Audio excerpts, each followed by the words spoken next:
अब आपको दिखाते हैं ऋग्वेद मंडल नंबर 9 सूक्त नंबर 86 मंत्र नंबर 26 और 27। ये 9 और 10 मंडल अनुवादित है, इसमें इकट्ठा ही जल्द है। ये कहाँ से प्रकाशित है? सार्वदेशिक आर्य प्रतिनिधि सभा, महर्षि सिद्धांत भवन, रामलीला मैदान, नई दिल्ली। मुद्रक हैं Prince of set printers, 1510 Pataudi house, Daryaganj, नई दिल्ली। महर्षि दान सरस्वती कृत इसका अनुवाद, बाकी ये किसी और ने किया है। ये तो इसलिए लिख देते जिसका नाम कि इसके नाम पर ये बिक जाया करते, बेचा करते ये लोग।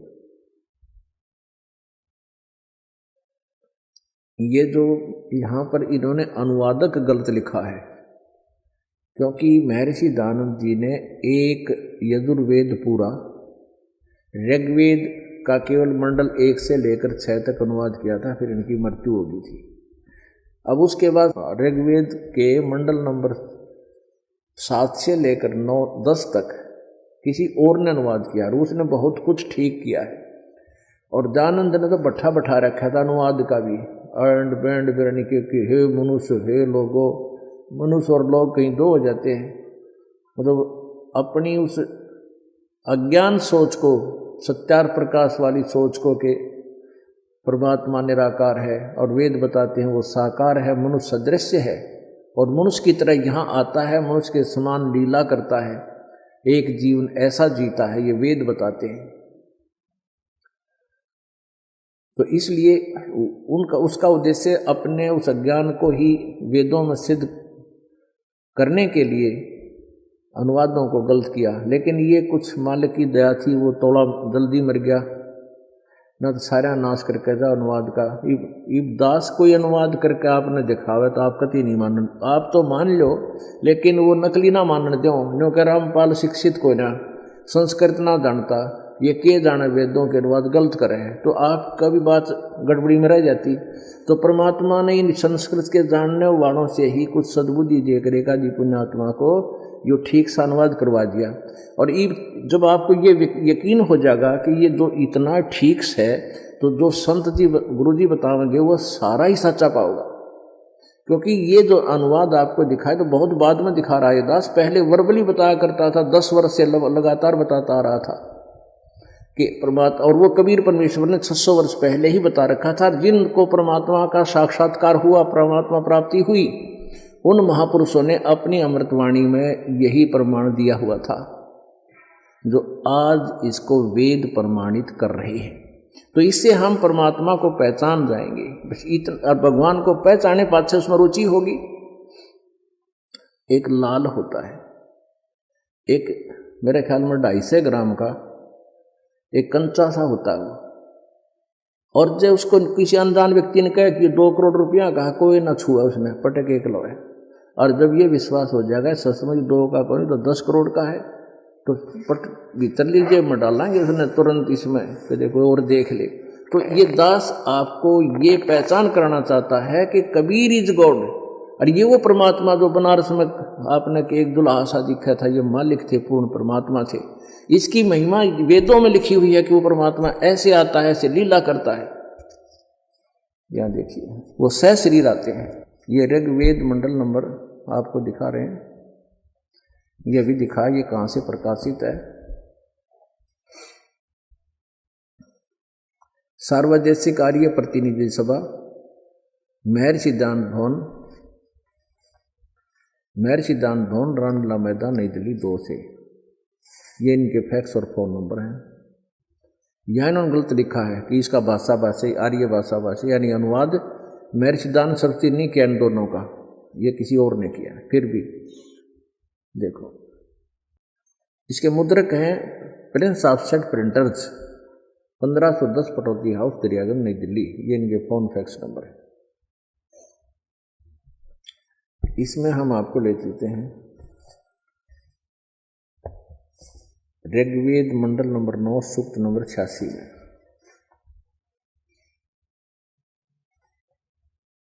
और 26 मंत्र ये क्या बताता है कि यज्ञ करने वाले यजमानों के लिए परमात्मा, यज्ञ माने धार्मिक अनुष्ठान, शास्त्र अनुकूल करने वाले यजमान माने भक्तों के लिए परमात्मा, सब रास्तों को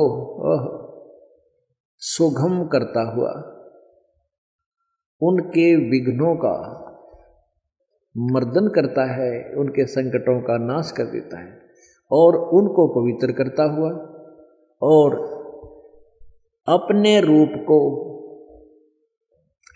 यानी साकार है ना भगवान, इनके शब्दों में अपने रूप को सरल करता हुआ वह कांति में परमात्मा सर्वज्ञ लिखा। कवि, हम इसको कबीर देव, वो कबीर देव विद्युत के समान यानी बिजली की तरह क्रीड़ा करता हुआ वर्णीय पुरुषों को यानी श्रेष्ठ आत्माओं को प्राप्त होता है, मिलता है। अपने आत्माओं ये स्पष्ट हुआ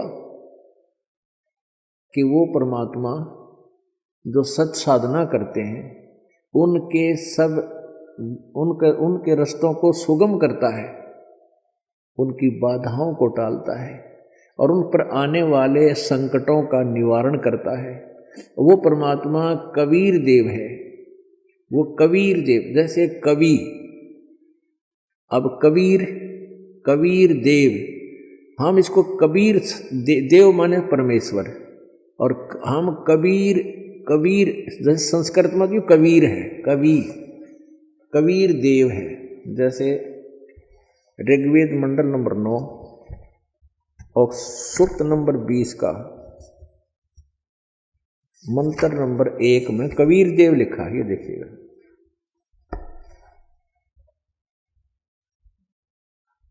ऋग्वेद मंडल नंबर 9 और सूक्त नंबर 20, इसका मंत्र नंबर 1 आपको दिखाते हैं। इसमें स्पष्ट है, ये लिखा है, पर कबीर देव, यो कबीर देव है। देव माने परमेश्वर और कबीर, ये कबीर को कवि कहते हैं। हम कबीर देव सीधा लेने लगे कबीर देव, क्योंकि वो कवि कहलाता है। अपनी ज्ञान को लोकोक्तियों के माध्यम के बोलने से वो कवि कहलाता है परमात्मा। यो कबीर देव नाम उस भगवान का, कबीर देव। तो यो हम इसको कबीर, हम वै को वै बोलते हैं, वेदों को वेद बोलते हैं अपनी लोकल लैंग्वेज में।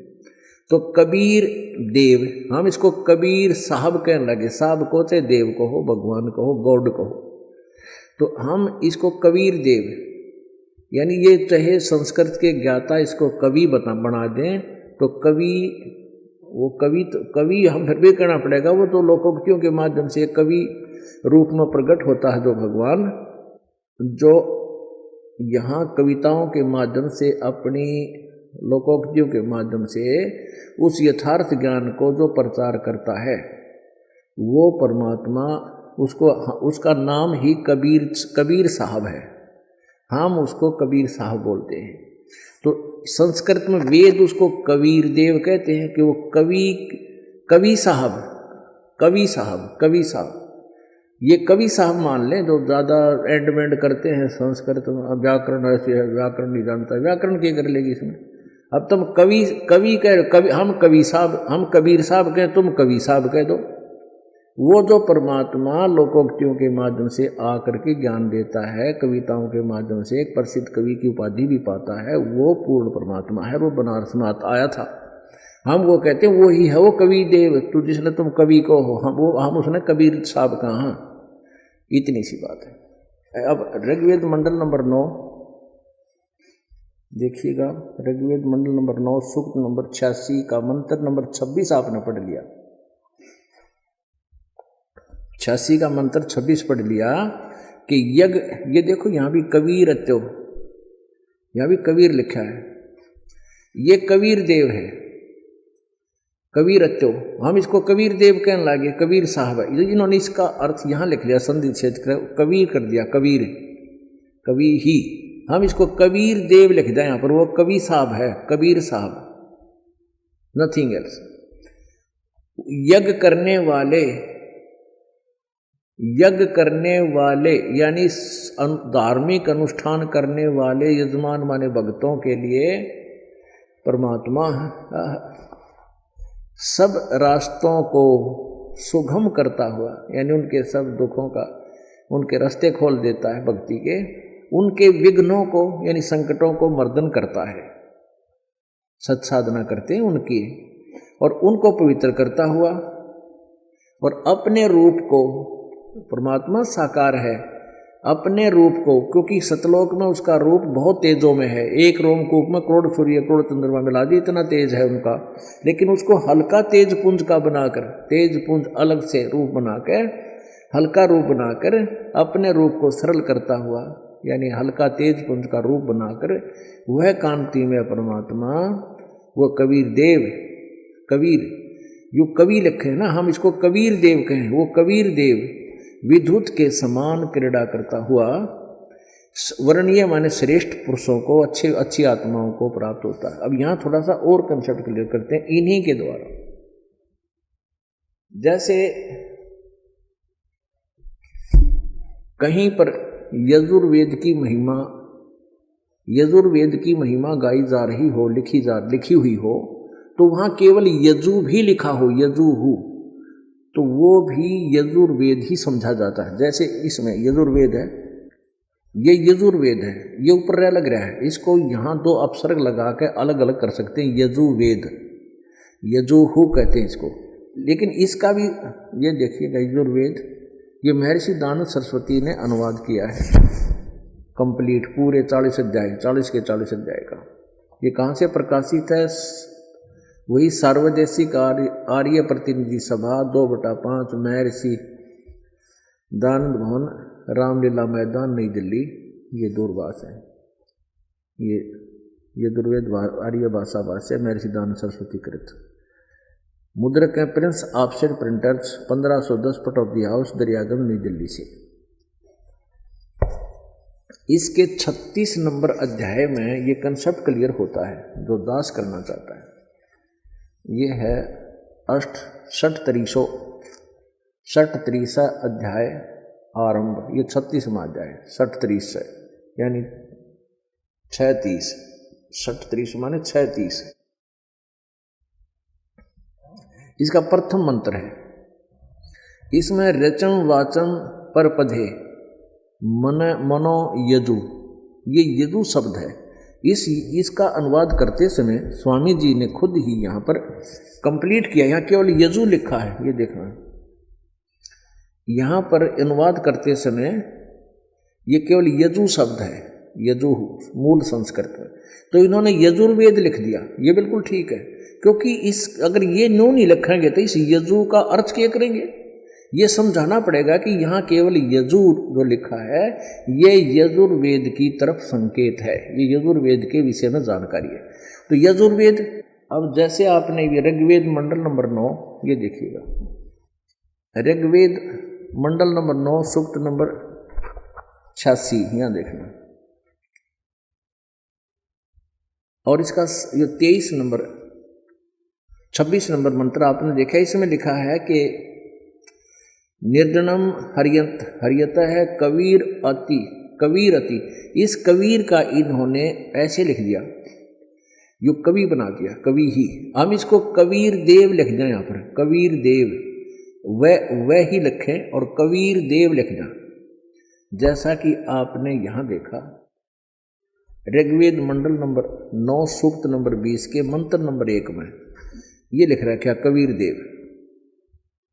तो हम इसको ऐसे ही लिख दें,